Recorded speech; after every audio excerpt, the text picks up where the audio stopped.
বিসমিল্লাহির রহমানির রহিম। হে সমস্ত জগতবাসী, আজ আমি মোহাম্মদ শামীম আলী আপনাদের সামনে যে আলোচনাটি নিয়ে হাজির হলাম, সেই আলোচনাটি অবশ্যই খেয়াল করে শুনবেন।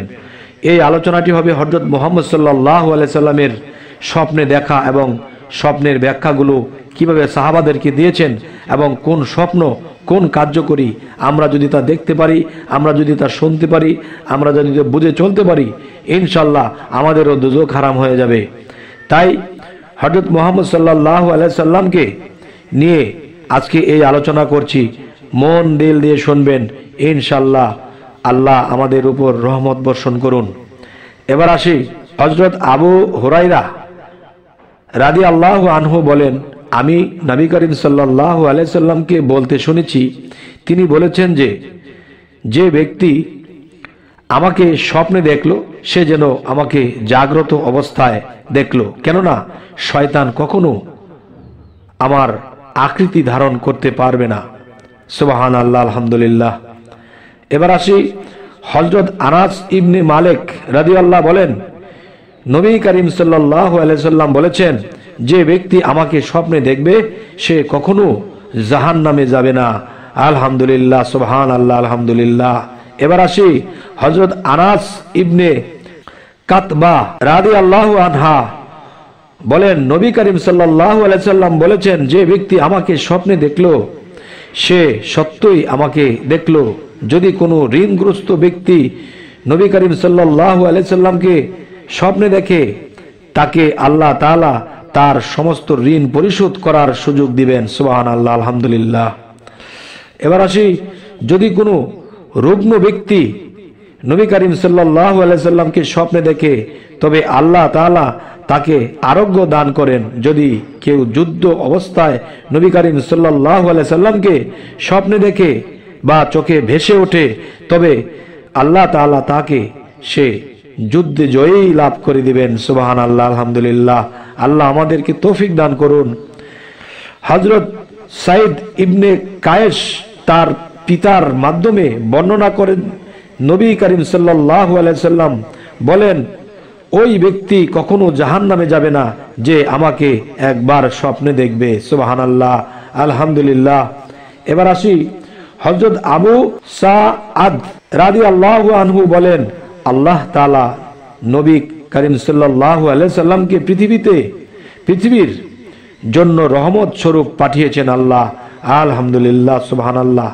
এবার আসি, অতএব সুসংবাদ তাদের জন্য যারা তাকে জীবিত অবস্থায় দেখেছেন এবং তার অনুগত্য করেছেন, এবং সুসংবাদ তাদের জন্য যারা তাহাকে হযরত মুহাম্মদ সাল্লাল্লাহু আলাইহি সাল্লামকে স্বপ্ন দেখেছেন।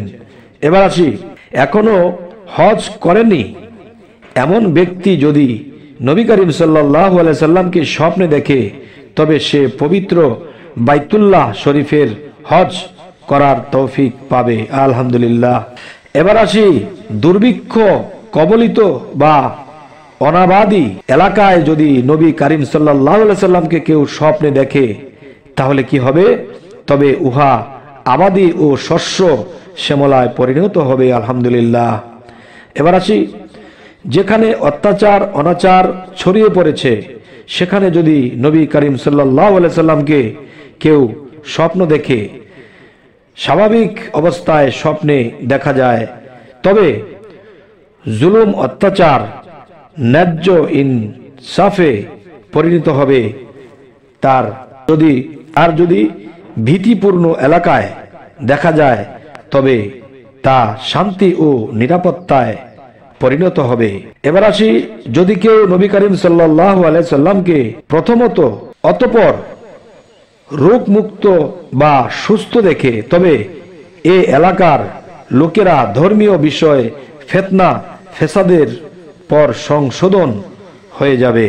এবার আসি, কেউ যদি নবী করিম সাল্লাল্লাহু আলাইহি সাল্লামকে সওয়ার অবস্থায় স্বপ্নে দেখে, তবে সে সওয়াব অবস্থায় নবী করিম সাল্লাল্লাহু আলাইহি সাল্লামকে এর রওজা মোবারক জিয়ারত করার তৌফিক হবে। এবার আসি, কেউ যদি নবী করিম সাল্লাল্লাহু আলাইহি সাল্লামকে হাঁটা অবস্থায় স্বপ্নে দেখে, তবে হাঁটা অবস্থায় নবী করিম সাল্লাল্লাহু আলাইহি সাল্লাম এর রওজা জিয়ারত করিবার নসিব হবে।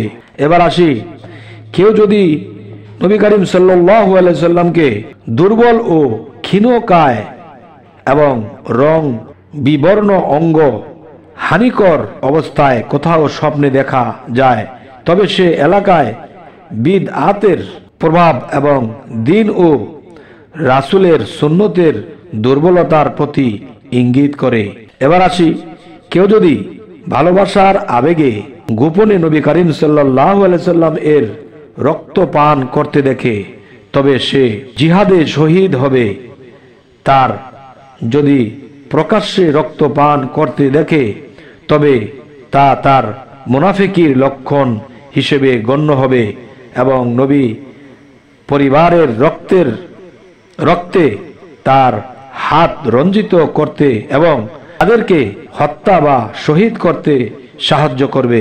এবার আসি, কেউ যদি নবী করিম সাল্লাল্লাহু আলাইহি সাল্লামকে দাঁড়ানো অবস্থায় স্বপ্নে দেখে, তবে তার এবং ওই সময়কার ইমানের রাষ্ট্র প্রদানের কার্যকর্ম সত্য ও সঠিক হবে।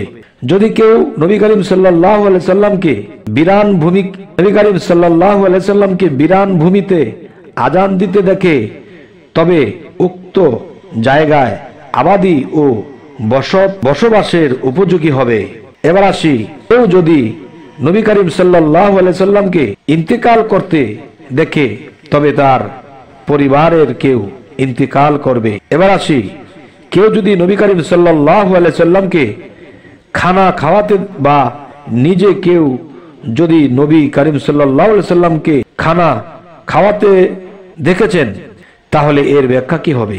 এর ব্যাখ্যা হবে, তবে তা যদি নবী করিম সাল্লাল্লাহু আলাইহি সাল্লাম এর পক্ষ হতে তাকে তার সম্পদের যাকাত আদায়ের নির্দেশ দেয়া হচ্ছে। কেউ যদি নবী করিম সাল্লাল্লাহু আলাইহি সাল্লামকে এর রওজা শরীফ জিয়ারত করতে দেখে, তবে সে প্রচুর সম্পদ লাভ করবে। এবার আসি, কেউ যদি স্বপ্নে নিজেকে নবীর সন্তান হিসেবে দেখে, অথচ সে নবীর বংশের লোক নয়, তবে ইহা তার ইমানের মজবুতি প্রতি ইঙ্গিত করবে। এবার আসি, কেউ যদি স্বপ্নে নিজেকে নবী এর পিতা হিসেবে দেখে, তবে তা তার ইমান, বিশ্বাস এবং দ্বীন ধর্মের দুর্বলতার প্রতি ইঙ্গিত বহন করে। কেউ যদি কোনো স্থানে নবী করিম সাল্লাল্লাহু আলাইহি সাল্লাম এর জানাজা দেখে, তবে সেখানে কোনো বালা মুসিবত দেখা দিবে। এবার আসি, কেউ যদি কবর দেয়া পর্যন্ত নবী করিম সাল্লাল্লাহু আলাইহি সাল্লাম এর জানাজার অনুসরণ করতে দেখে, তবে সে বিদআতের দিকে আকৃষ্ট হবে। এবার আসি, কোনো ব্যক্তি বিশেষে নবী করিম সাল্লাল্লাহু আলাইহি সাল্লামকে স্বপ্নে দেখার ফলাফল শুধু তার মধ্যেই সীমাবদ্ধ থাকে না, বরং মুসলিম উম্মাহ বা দলকেও তা শামিল করে দেয়। হে সমস্ত জগৎবাসী, আজকের যে আলোচনাটি আপনাদের সামনে করা হলো, যে নবী করিম সাল্লাল্লাহু আলাইহি সাল্লামকে যদি স্বপ্নে দেখা হয়, তাহলে সমস্ত দোজখই আপনার জন্য হারাম হয়ে যাবে। তবে এরপর থেকে নিজের ইচ্ছায় বা অনিচ্ছায় কোনো পাপ কাজে ধাবিত করা যাবে না। তবে হে সমস্ত জগৎবাসী, আমাদের চ্যানেলটিকে অবশ্যই সাবস্ক্রাইব করে নেবেন, পরবর্তীতে যেন আপনাদের সামনে ভালো আলোচনা নিয়ে আসতে পারি। সকলেই ভালো থাকবেন। আল্লাহ হাফিজ।